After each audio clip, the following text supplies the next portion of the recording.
On a balmy California evening of a late 60s summer, a group of kids rode their 20-inch Swin Stingray bicycles to a park in Los Angeles where they were fond of riding the dirt trails. Like kids anywhere the world over, they wanted to race each other, so they had their race right there amongst the dust, bumps, and jumps of an LA park.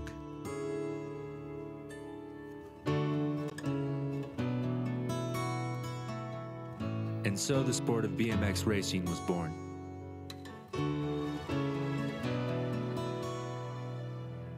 "39 years later, BMX racing made its Olympic debut in Beijing, China.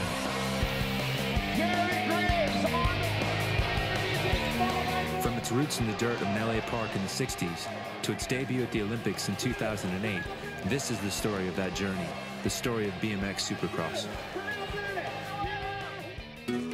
Those youngsters racing around in the dirt were imitating their heroes from the sport of motocross, but they were too young to ride motorcycles. So in the early days, they raced their bicycles, and in the true spirit of youth, they innovated and experimented.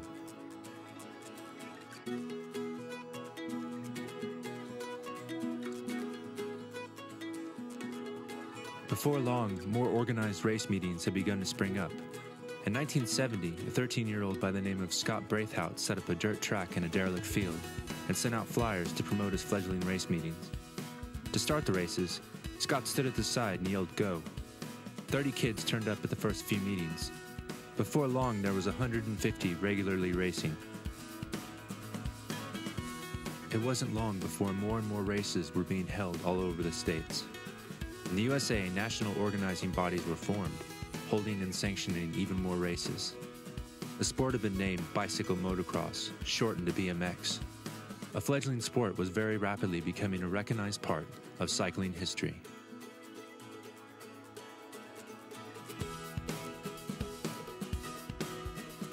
In the meantime, European motocross riders on training camps in the United States discovered BMX racing and took the idea over to Europe.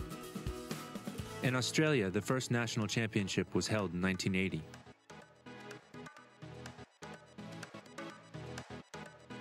By this time, kids in the USA had started riding downhill tracks. They wanted speed, and this latest innovation certainly had its fair share of thrills and spills. The international appeal of BMX racing just kept growing. All you needed was a bike, some dirt, and some friends. How could it fail? In the 80s, international races were held and a world championship was established.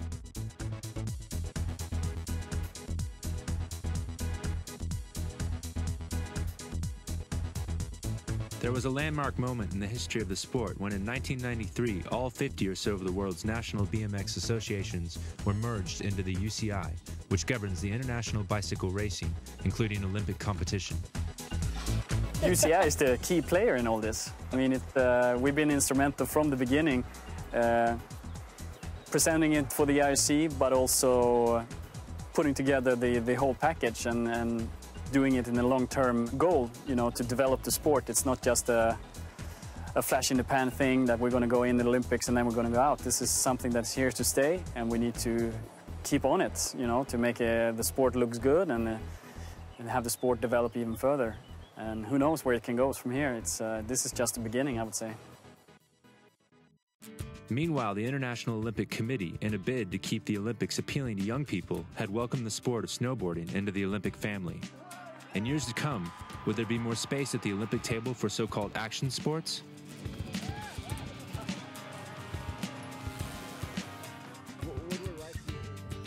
BMX racing was certainly a candidate with its thrills and spills, big air and high-octane action.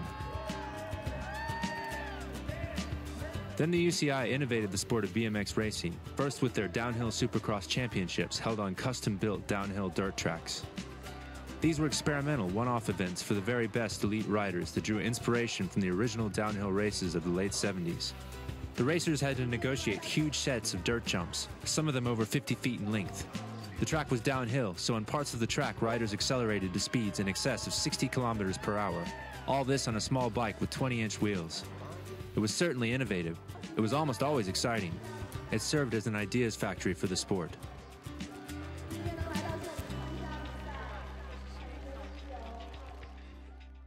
At the next event in the summer of 2004, this time at Woodward West in California, elite men riders soared 50 feet through the air. Back in 2003 and 2004, our BMX Supercross World Cup was downhill events. We had two fantastic events, one in Woodward East, one in Woodward West in California. That was something that really the top riders really enjoyed, because it was different. You were going fast, you were going over big jumps. They were actually getting challenged for once, you know. Incredible tension for these 8 riders as they line up for the final of the UCI BMX Supercross World Cup, and they're racing. Who's going to get to the first bend ahead of the pack? It looks as if Mike Day is coming through on the inside, Stumpfhauser and Day out to the right, but they get bunched up, and out of the pack comes the rookie, Derek Boettcher. Derek Boettcher has seized his opportunity. We lost one there. John Pearce is down. Boettcher is out in front, but ominously for him, behind him is Mike Day, and Day is closing in on his prey. And he's right behind him, right on his tail. Mike Day on Derek Boettcher's tail. Michael Prokop currently in third. Can Derek Boettcher hold on? Oh, it's going to be so close. Day's right there. Boettcher just holds on. Mike Day finishes in second. Michael Prokop third. After the dust had settled on these downhill races, the UCI Boffins went to work in their Swiss offices. Their mission was to come up with a format for the sport of BMX racing suitable for inclusion in the Olympics. Our president back then, Hein Verbruggen, he saw an opportunity.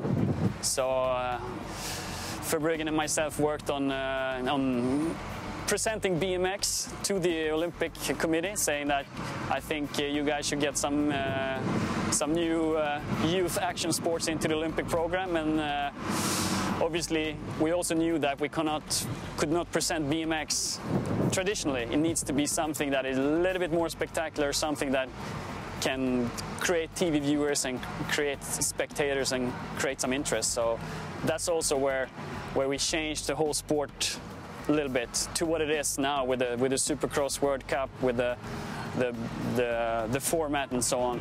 They took the essence of the sport from those early days in a park in Los Angeles, the dash for the line, the fastest round the turns and over the dirt jumps, and blended it with the lessons learned from modern-day racing, the latest tracks in the downhill races. They came up with a new format, BMX Supercross. BMX Supercross is raced on tracks that look a bit more like everyday racetracks than those huge downhill ones. They're built for the sport's elite only, with huge jumps and a monster starting hill to get the riders up to speed right from the drop of the start gate. We obviously faced a little bit of a dilemma going into the Olympics because we knew that we couldn't put a downhill BMX course in the middle of Beijing. So we came up with the idea of why don't we build a huge start ramp and see if they can pick up the same kind of speed and jump the same kind of jumps on a parking lot, basically. And the first one out was in San Jose 2005, and it came to shock to everybody, I think, but that was also a great experience for us, and we saw straight away that this is it. At the 2005 UCI Supercross event in San Jose, race organizers unveiled perhaps one of the biggest new developments in the sport, the 8-meter-high start hill. This would let riders accelerate rapidly out of the gate, ensuring fast and furious motos.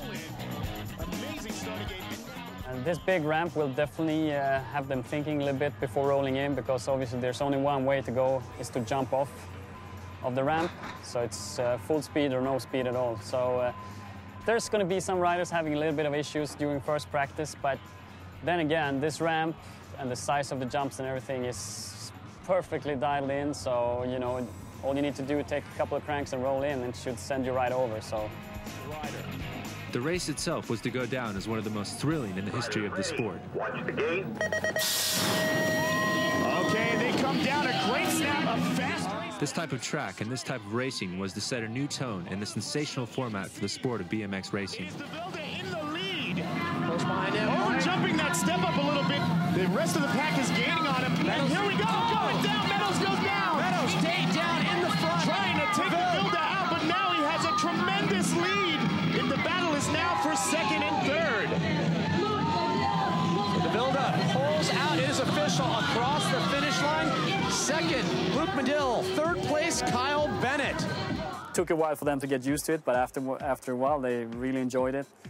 TV loved it. Spectators loved it even more, and for us it was like, yeah, this is it. We're going this way. Got to get this start right. They need to be first going to the first jump. And then in 2006, the UCI took the race back to San Jose with some spectacular results. What a spectacular start for the final here. Wow, this is brilliant racing. The Czech rider, the four-cross world champion, leads them through. Donnie Robinson in second, and the others are scrapping it out for the final podium place. Arnaud Dubois, the Belgian, in third. Michael Prokop not letting anyone get anywhere near him, and we've lost one or two behind, but no matter about that. Here's Michael Prokop, the champion. Here was a modern take on the sport, fit for inclusion in the Olympics, one that thrills the viewing public and the hardcore fan alike. Oh, it's pretty gnarly, eh? You come out at about, I'd say about 45, 50K, so it's pretty cool. It's not what we're used to, but yeah, it's fun. The start hill's great. You know, this gives us a more extreme type feel for this race, and we're coming down a big hill, and spectators are going to love it, and we're going fast right off the start, so it makes a really exciting event for everybody. Oh, the start hill's amazing. This is one of the only races of the year we get to do this start, so I love it. It's fast, it's fun. Go big or go home. The IOC announced that BMX Supercross would be included at the 2008 Beijing Olympics. I definitely think that BMX is going to be a big impact at the Games. A lot of people will see it for the first time. With this format that we have, it's going to be a wow experience for many people. Seeing a new sport for the first time and see the potential. The wheel had turned full circle. BMX racing was going to be shown to the world at the very highest level of sporting competition. You know, I never thought our sport would, come to this, and it's here now, and it's 6 months away, man, and it's almost overwhelming, but like I said, at the moment, I'm just trying to take one race at a time, man, and have fun with the whole thing. The Olympics to me is, I guess it's just like the pinnacle of the sport. I mean, before it was just world championships. Once you were there, that was like the highest level, but now it's just stepped up again. And I mean, you see so many different athletes, winning Olympic medals, and, you've watched it for so many years. So now to have that chance, I mean, it's just hard to explain. It's hard to think of anything better than being part of the USA Olympic team. And, even words, can't even describe what it means. It's a big thing for every athlete, for every sportsman, be part of like huge event. As BMX racers fine-tune their riding skills, and with the advent of new materials like alloy composites and carbon fiber, so too did the bikes become fine-tuned to meet the demands of riders. We used to race chromoly bikes. Now we race aluminum frames, which is a little bit lighter. Carbon fiber fork. The technology evolved. Carbon fiber got a lot stronger. It's a lot lighter. The wheels are really lightweight, the frame's made from aluminium, and you've got all the little parts that try and make your bike just that little bit lighter, just so you can get that extra bit of speed. Tires are a major factor too. As you can see, there's quite a bit of knobbies on it, but it looks like slick. So the rolling resistance is really low, but in the turns it gives you awesome grip, and it accelerates really good too out of the gate. With all this going on in the sport, the next thing to be fine-tuned was the start gate.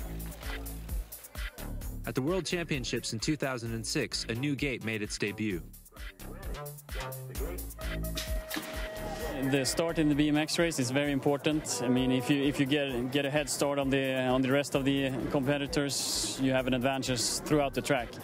What UCI is trying to do with the start gate is to become more consistent. The sport is getting more professional, and we want to make sure that the athletes, they shouldn't be coping with the different gates the whole time. So what we see behind us now is the official UCI race gate, which we're going to use for every big UCI race and for the Olympic Games. But with a start gate like this, the sport would also need a track worthy of the higher speeds and technical skills of the riders. In May 2007, in anticipation of the Olympics, a special projects team from the UCI, led by Johan Lindstrom, made its way for Beijing, China, and to the site of what would become the Olympic racetrack for BMX.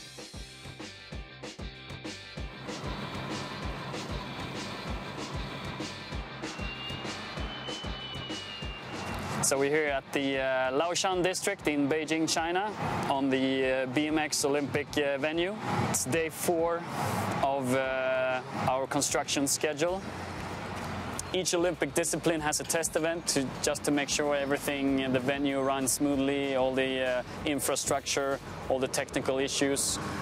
We convinced the organizer here in Bokog that the best thing for BMX would be to have a World Cup, a Supercross World Cup as a test event. I mean, we started off here 3 years ago walking on a big empty lot and pretty much a blank sheet of paper, and we just made our drawings and we said we're going to build the best BMX track ever, something that people never seen before, and to be honest, to be here and see everything comes to life, it gives me goosebumps, you know. It's you see all the seatings and all the infrastructures that are actually, I mean, we asked for tents. These guys are building houses. So it's like, it's totally overkill, and we're just loving it.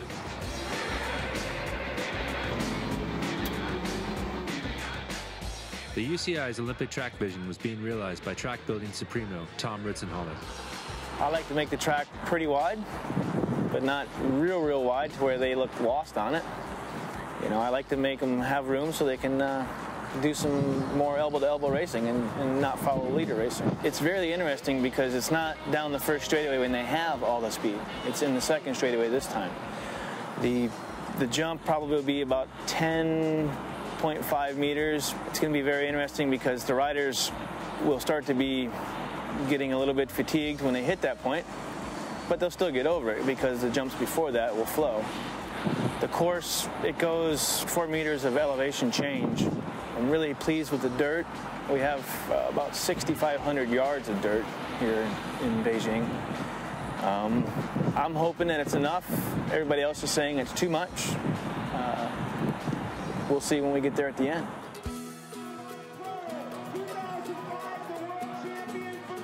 To test all these new theories and techniques, in the summer of 2007, the UCI would hold an Olympic test event at the new track in Beijing. This would be a replica to conditions facing riders at the Beijing Games. The pressure was on for the UCI team to finish the track in time and to overcome the challenges.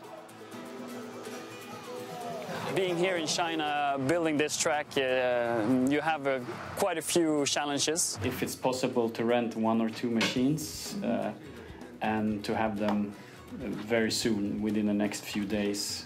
One of them is obviously the language barrier. It looks like this blade with tracks. Yeah. You always have to work through interpreters and get things done. And obviously, they've never built a BMX track before, so you got a lot of work to do there, and explanation. We're very fortunate to have a translator.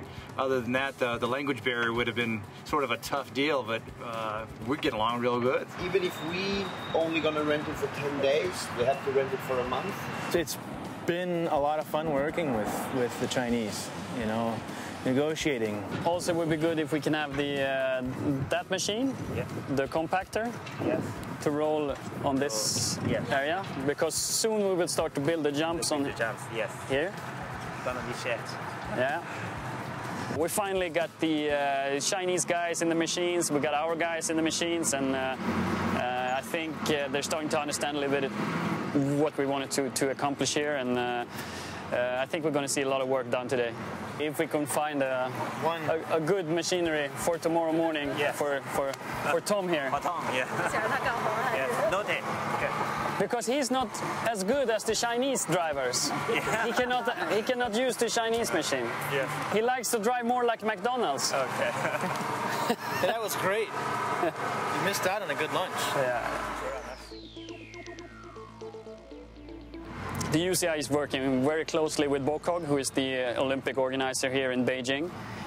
Especially now with BMX being a new discipline, there were no reference to go at from previous Olympic Games. So obviously the amount of work has been tremendous.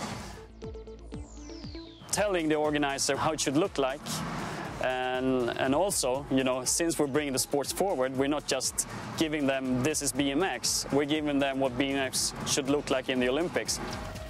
We need to present BMX totally different. And, you know, we're finally there, and the track you're seeing creating behind us here, it's going to be amazing. this is a massive venue. I mean, this is something BMX has never seen before. And the thing is that the actual venue is built before the track. So we're just hoping that we gave them the right measurements from the beginning and they understood our drawings. From the looks of it, it looks fine, so we should be good, but it also creates a little bit of difficulties, you know, working and building the track. The last piece of technical wizardry was added to the BMX Supercross format in the shape of the random start gate. Designed to keep riders guessing as they waited for the gate to drop, this was one development sure to add drama and tension to the sport. Okay, riders, random start. Riders ready, watch the gate. I think the random start is great. I've been having troubles with slingshotters next to me. I tried to block them out. That didn't work, so gladly UCI implemented the random gate, and I'm a lot more relaxed on the gate than I was before, so I think it's great. With the Olympic track finally complete, the UCI and the Beijing Olympic Organizing Committee were ready to hold a test event. It would prove to be a defining moment in the build-up to the Olympics. The race threw up some interesting omens. First of all, there was the heat and the humidity. In temperatures of plus 35 degrees Celsius and with the immense humidity, riders had to go through moto after moto to make the final. It took its toll on a number of racers. How do I look like? I'm dead. How did you get so cold? I don't know. You need to go watch the tape. I don't know what happened. It's just the smoke, mate. It's killing me. Wow. I can't believe it. It's something else. Another story was the dominance of the Dutch riders in the final. They had no fewer than 4 riders in the main event, testament to their togetherness as a team. Here they are now. This is it, the finals, and it's underway. It's Van Wildenberg. He seems to get a bad one. Unfortunate for him, but out in the lead. Oh, it's that pit bull, Donnie Robinson. A shorter rider, but he is tough. Next to him is Graves, but just look at that lead as they go over the 45-foot set. Coming here, what a big set of doubles. It's going to be going into that third straight. It's Robinson, Graves, and then it is Afro Bob De Vilde. Look at this. It's De Vilde. He's making a move for second place. Wow, he gets second. He almost catches Donnie as they go into the final straight. Is he going to catch Robinson? I don't know. Who's going to be smoothest in the last rhythm section? It's Donnie Robinson. What an incredible race. It was an American, Donnie Robinson, who took the top spot at the podium. He lived up to his pitbull reputation with the controlled final moto, which saw him beat off the challenge from Dutchman Rob de Wilde. Coming around this second turn, this leg was cramping up. That's never, ever happened to me before. So pretty much I was just hanging on for dear life. Beijing saw another big leap forward, quite literally for the sport. In the women's competition, this was the first time female competitors had been faced with a track of such gigantic and intimidating proportions. They rose to the challenge with sensational results. And here they go. The gate is down. Everyone got a great start. Oh, maybe not Walker, but over they go. Reed, Diaz, Chasson. Oh, she's taking a weird line. It's Reed out in front. Down and round through the berm. It's Reed, then Diaz. The 2 French, Chasson and Lee Courgille. Incredible. They're going through that women's section, coming into the second. It's going to be Reed. Wow, this is incredible. There's some bike lane space between Reed and the rest now. It's pretty spaced out. As usual, Reed is just on fire. Last bend, Reed looking comfortable. Oh, that's a great line from Chasson. She's gone straight into second. She took Diaz on the inside through the turn. Reed, though, in the lead. She passes the finish line. Incredible racing from Reed. And what would become a familiar sight over the seasons prior to Beijing 2008, the battling duo of Sinead Reed and Anne-Caroline Chasson were the ones out in front, with Reed beating her arch-rival into second. The only bad thing is my start. I have really bad start all the time. So now I have one year to practice and I hope I will be able to win. Still getting used to China and everything. So that was a shock to me. It really was. All in all, the Olympic test event in 2007 was regarded as a highly successful preview, with riders and team coaches leaving China with plenty of food for thought for their Olympic preparations. I think the heat was something that kind of caught them by surprise. So I think we're definitely going to prepare for the heat next year and just focus on the support from here on out. Oh, this is everything in terms of the Olympic Games. This is where we get everything dialed in. I mean, not just the track. There's so many things around the result system, the scoring system, We get down to counting minutes for the live broadcast for the Olympic Games. I mean, without this, you know, we'd be like, going with blind eyes into the Olympic Games, and obviously that can't happen. Geographically, the sport of BMX is well spread. In the immediate run-up to Beijing in 2008, the top 5 teams in the world included the USA, Latvia, the Netherlands, Colombia, and Australia. Training and preparation techniques for the Olympics vary from team to team. When it comes to the team preparation, I think it's very interesting to see the different approaches different countries has. Like here, for example, you have Team France just going into details, going into gear ratio, trying to figure out what's going to be the best for the games on that track. We have 3 days for working here, and after we choose the sprocket. All the riders choose the sprocket, and after we go training with that. Olympic hills and that hill are the same, and is completely different than a normal BMX track. So we're just trying different gearing to see which one is fitting the best for us. Then you have the old school way to speak, so to speak, where you have the US team. They're just riding the track and try to get as many mileage as possible on their replica track.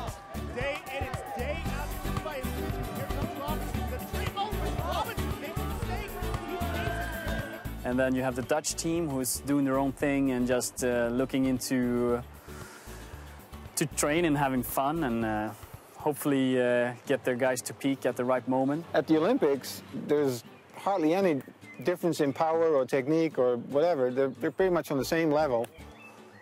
And so who's going to win? The guy's the strongest in his head. The guy who knows he's going to be able to win. And yeah, that's that last, 1% maybe, or whatever you want to call it. But yeah, win or lose is in the head, so that's a really important factor come the Olympics, yeah. So it's all coming down now for the next 2 months, and quite interesting and to see where BMX has been and where it's going, and now it's getting pretty close to the real thing.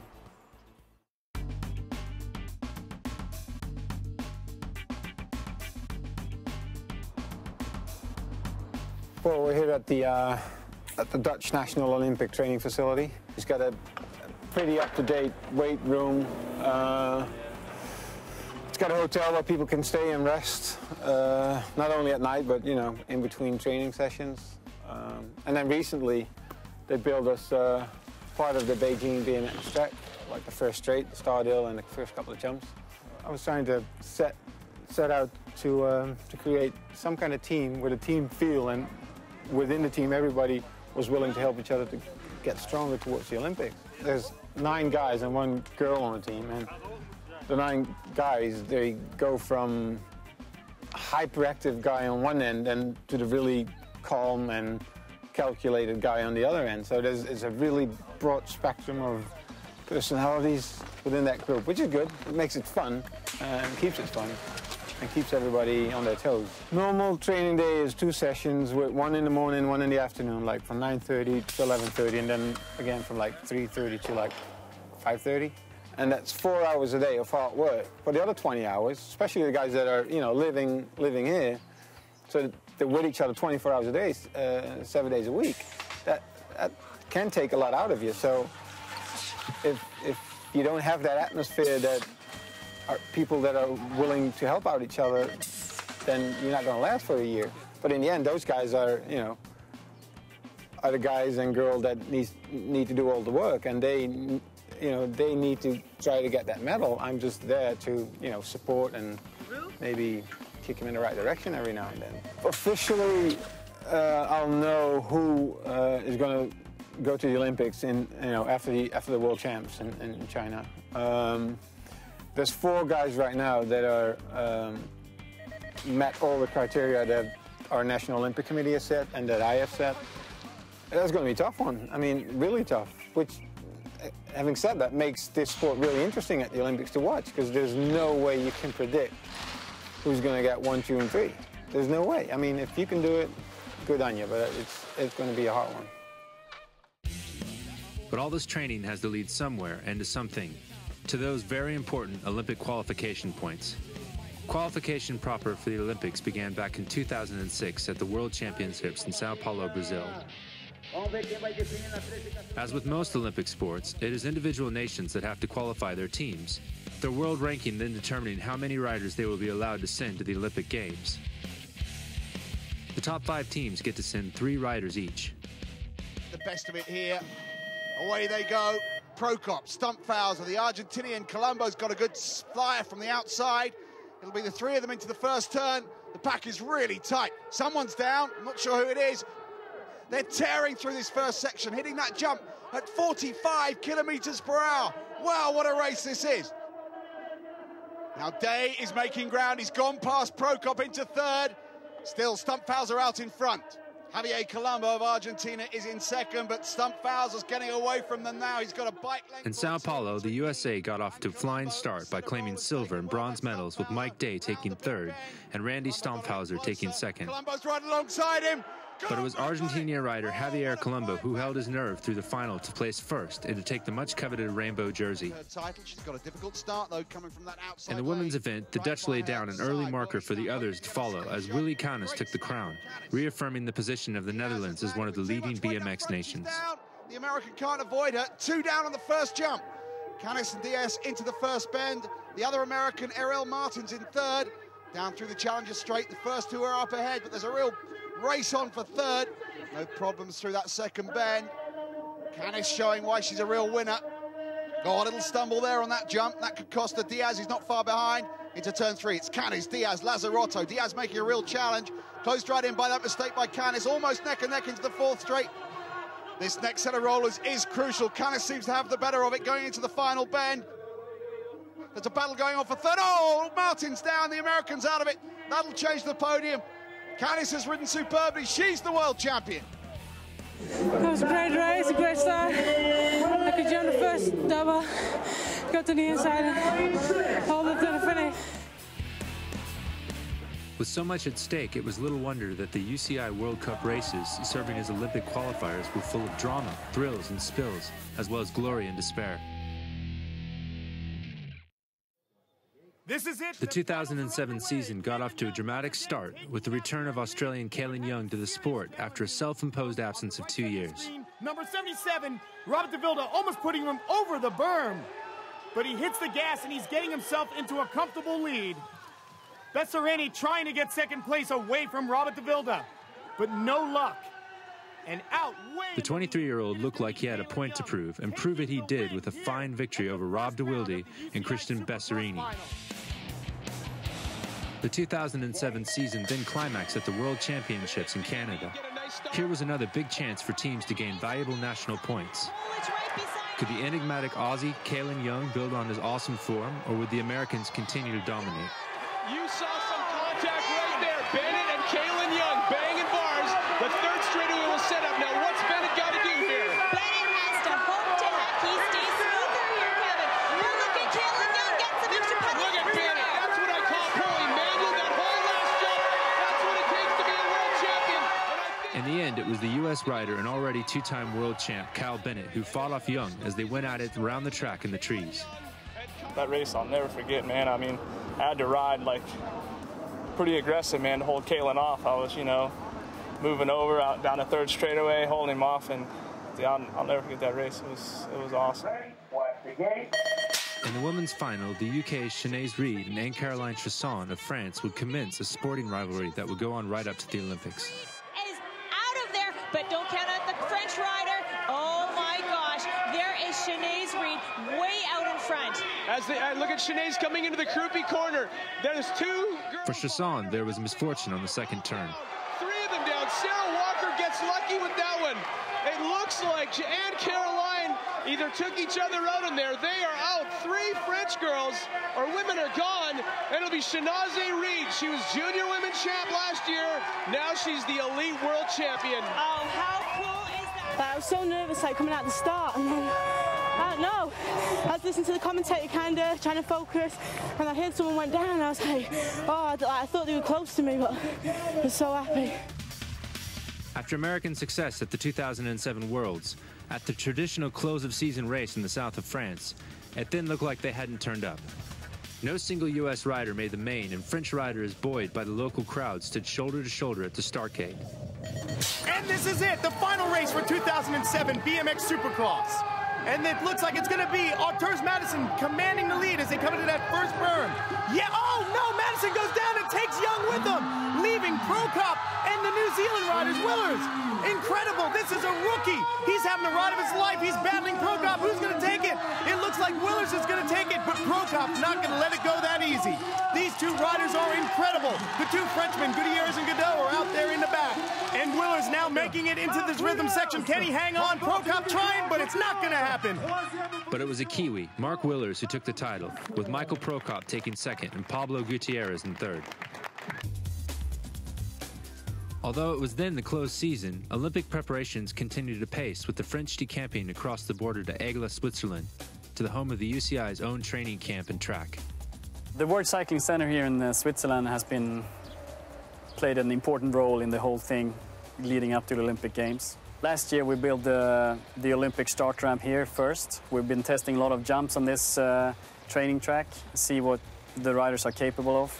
Very important for us. And also has been very important for the teams, for the national teams to come here and train, because obviously not everybody has these big start ramps in their backyard, and this is open for all the national federations to come here and train, and they're taking full advantage of it. We are in Aigle, 8-9 weeks before the Olympics. We are here with the whole French team. So in total we are eight people, and we're just here to try and to see how we can progress on the hill with gearing and try to find the best gearing we can have. Riders ready, watch the gate. We take the power here, and we take the speed.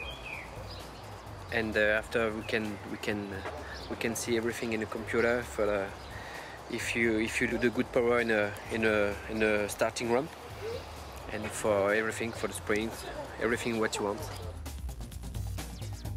We wanted to be at a really high level for Worlds, but now we want to go higher, and it's just little things, but little thing that can make the difference at the end.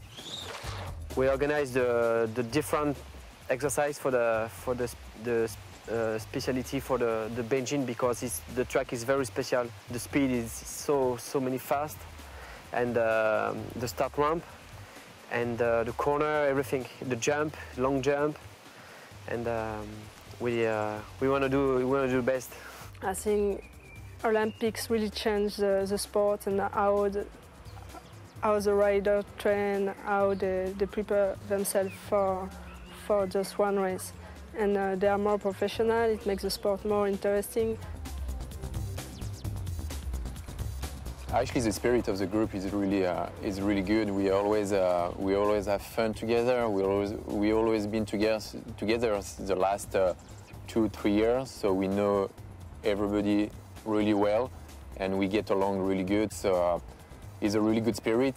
And even if we know who's going to the Olympic, it's only 2 guys, only 2 girls, we have some alternative here, and they are here to work with us and to make us faster. So everybody's good, and everybody know what we have to do to get better. And now the spirit is really nice, really good.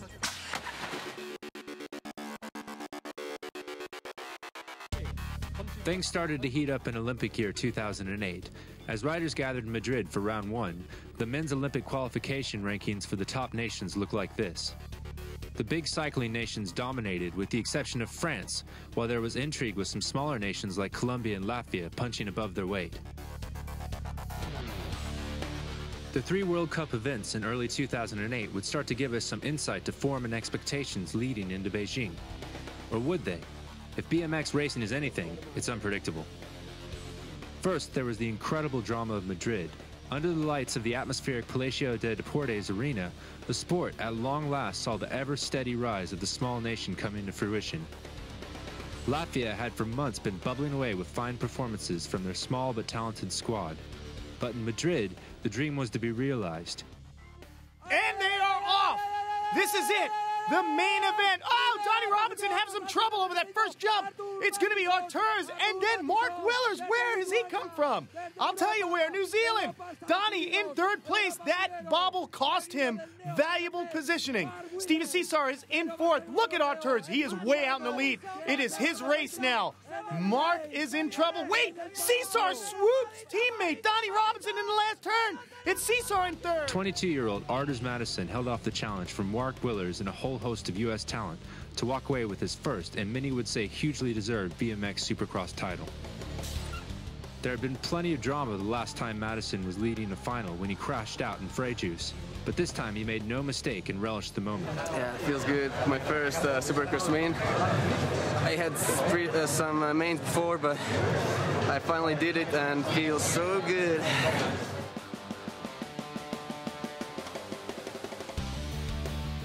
Only a matter of weeks later, the world's best riders reconvened in Adelaide, Australia to do battle in the dirt once more.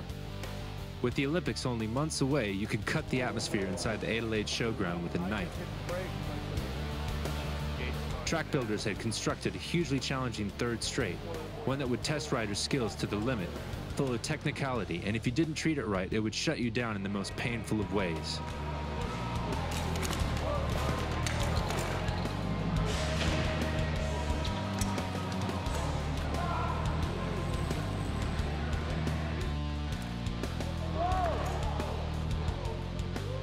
But for those who mastered the track came the prize. And the prize? Those all too crucial Olympic qualifying points. And that's it, the gate is dropped. And look at how powerful they are coming out of it. It looks like Stromberg's gonna get into that turn first, but look, Herman right there with him. Followed by Kamikaze.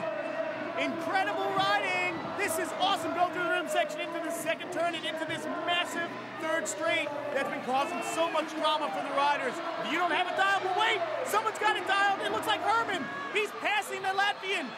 Incredible. Stromberg gets past David Herman.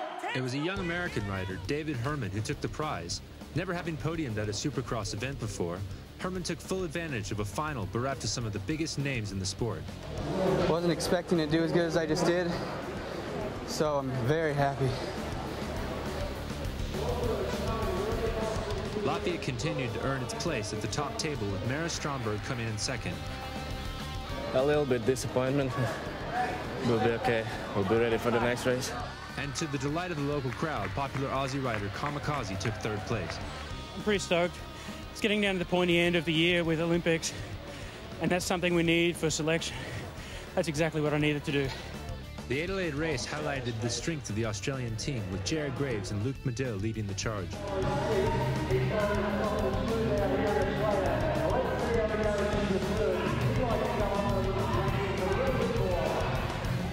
The women were also chasing hard after those elusive Olympic qualifying points.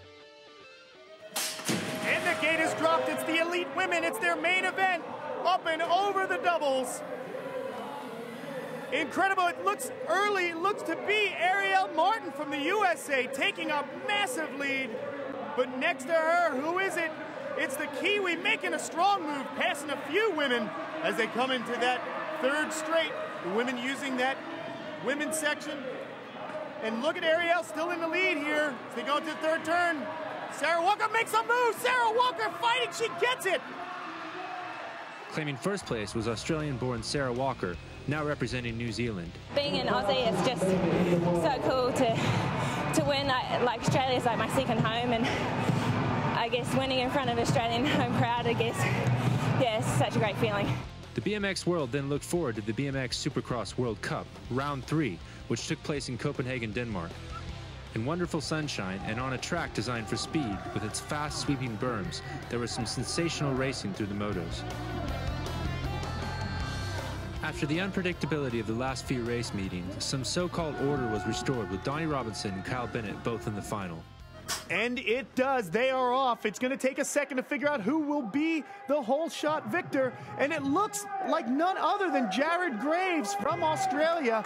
He is in the lead right now. He is pulling away from everyone. Oh, mate, wait, what's going on here? Donnie Robinson overtaking him, making a serious challenge. There was a definite mistake from Graves on that first rhythm section. So now Donnie Robinson is out there in the lead, pulling away from Jared Graves. In third place is Mara Stromberg from Latvia. Australia coming into the final straightaway. He's got to hold it together. What's going to happen? It looks like Robinson took it, though, but not without a real challenge from Jared Graves of Australia. Man, I'm just thankful for that main. You know, it just kind of all fell together for me. It was one of those days that kind of just turned out good. And Maris Stromberg of Latvia continued to show form when he placed third. That's great. I'm not disappointed. It's a good race. In the women's final, it was all about whether Sinead Reed would get back on the podium after sitting out the first two events of the year. We will crown a winner. The gate is dropped. Who will it be getting that hole shot into the first berm? Smart money is going to be on Reed. Here she comes, pulling away from the pack, and she is in the lead. Man, incredible. Followed by what? Followed by Corguil overtaking Chasson. What I tell you, Corguil's time is coming. They're making their way through that second straight. It's still Reed in the lead. That rhymes. There's a reason for it. You can see her just dominating this field. She is a serious competitor. The battle now is who is going to get second place. If Reed holds it together, it's her race to win or lose. Incredible. They're in the final straight. Is it going to be Corguil? Is it Chasson? I don't know. It looks like it's going to be Corguil. Like, my gates went perfect all day, and then I can just like focus so good for finals. The last lap of the day, I can always bring it home. I finished second. I'm happy. I'm happy for this race.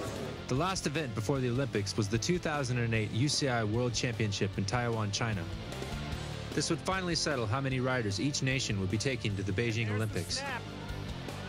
The men's final set an astonishing pace, and if this was a prelude to the Olympics, then it was certainly a worthy one. Who's going to get it into that first berm? It's going to be Stromberg's, but there's Cesar getting a little contact. Hey, man, Robin's racing. I like Days of Thunder. Take a look at this. Incredible. Stromberg's followed by Safiso Nalapo. Where is Cesar? Cesar's in third place. Incredible riding from Nalapo. Incredible. Where's Cesar? He's making his move. This is where he always gets it, and he does. He gets second place. It's going to be Stromberg's, Cesar, and then Safiso Nalapo getting a third spot. This year, start believing myself that I can be as good as all other guys, and it really works. For the women, Olympic qualification was going to go right down to the very last race at the Worlds. Would the USA lose out on that crucial second spot? Would Britain's Sinead Reed keep her world #1 crown? That much more talented than the rest of the pack. Look at how she has just exploded. She really wants this win, and she's going to get it if she just holds on. It's got to keep her rhythm through this very technical course. Oh, there's some movement there. Who was it that got the swoop? It looks like Anne Caroline made the swoop. Oh, there's some drama through the rhythm. Riders down everywhere. This is incredible. It's going to be Sinead Reed and Anne Caroline Chasson. In the end, it was the familiar sight of Reed's blue and red jersey out in front. She took the 2008 title with some ease and secured her place at the Olympics. Unbelievable. At the worst lap of the day, still won the world. I can't believe it. A really good start, but I was riding really well after that. So I go back to the second place. I think I can still do better.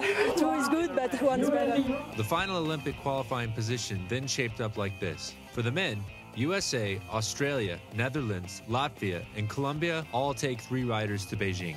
In the women, the USA only managed 1 qualification spot.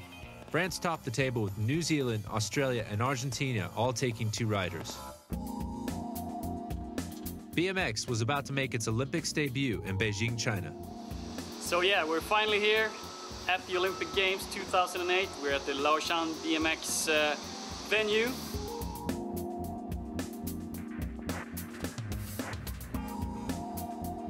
In the men's final, Maris Stromberg kept up his recent form and led from the front over the 2 Americans, Mike Day and Donnie Robinson. I won every lap until the final, ended up second behind Mars, and it was an amazing experience. And like I said, silver is obviously the highlight of my career. A few bad laps caused some crashes, and to be able to come back in the final and take third, it was amazing. In the women's final, it was an epic battle between Anne Caroline Chasson and Sinead Reed. Chasson took a brave line on the first turn, and on the final turn, there was drama as Reed went down after clipping the back wheel of Chasson's bike. In emotional scenes, Chasson took the gold. Everything comes together at the same time, and it was wow. big moment, big emotion, and I used to have moment of glories, but this one is the biggest from far. After the race, I was happy because it's a good place. Silver medal in the Olympic Games is good. I want to win, but I'm happy to finish second. Well, I think obviously the Olympics is by far the highlight. You know, we brought home half the medals, but we still have a sour taste. We didn't win gold. We didn't hear the stars and stripes. Our focus is Supercross. We're going to continue to go to every round because that's what the Olympics is all about. It's racing the UCI Supercross series, and we'll be at every single one. We're just off the Olympics, but then again, it's only 4 years to the next one, and a lot of these guys, they will be in the 2012 Olympics, so it's they're ready to go, and the Supercross series is the place to be, to hone your skills and to get those valuable points.